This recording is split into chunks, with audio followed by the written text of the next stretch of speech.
कुछ लोग समाज को जाति में, धर्म में, भाषा में, ऊंच और नीच में, स्त्री और पुरुष में, गांव और शहर में न जाने किस प्रकार से टुकड़े टुकड़े टुकड़े में बांटने की साजिश चल रही है। जरूरी है कि देश विरोधियों की इस चेष्टा को हम उसकी गंभीरता को समझे। हमें सबने मिलकर के ऐसे कारनामों को पराजित करना ही होगा।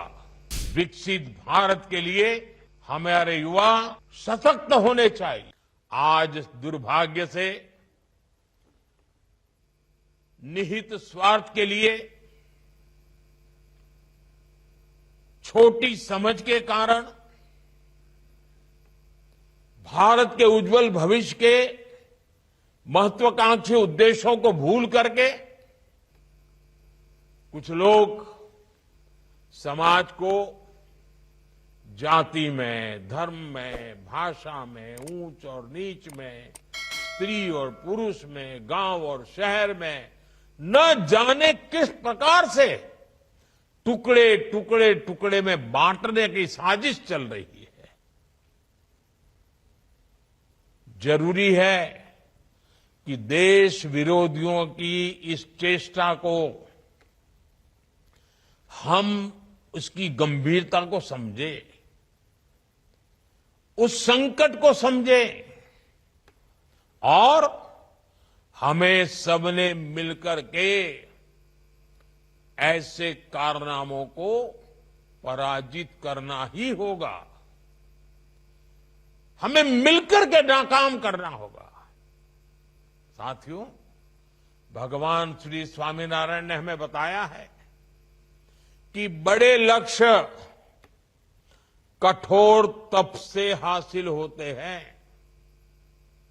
उन्होंने हमें बताया, राष्ट्र को निर्णायक दिशा दिखाने की क्षमता युवा मन में होती है। उन्होंने हमें सिखाया कि युवा राष्ट्र का निर्माण कर सकते हैं और करेंगे। इसके लिए हमें सशक्त, समर्थ और शिक्षित युवाओं का निर्माण करना होगा। विकसित भारत के लिए हमारे युवा सशक्त होने चाहिए। स्किल्ड युवा हमारी सबसे बड़ी ताकत बनेंगे। हमारे युवाओं की ग्लोबल डिमांड और बढ़ने वाली है। आज मैं विश्व के जिन जिन नेताओं से मिलता हूं, ज्यादातर नेताओं की अपेक्षा रहती है कि भारत के युवा, भारत का स्किल्ड मैन पावर, भारत के आईटी सेक्टर के नौजवान उनके देश जाएं, उनके देश में काम करें। पूरा विश्व भारत के युवाओं के सामर्थ्य से आकर्षित है। ये युवा देश ही नहीं बल्कि विश्व की जरूरतें भी पूरी करने के लिए तैयार होंगे।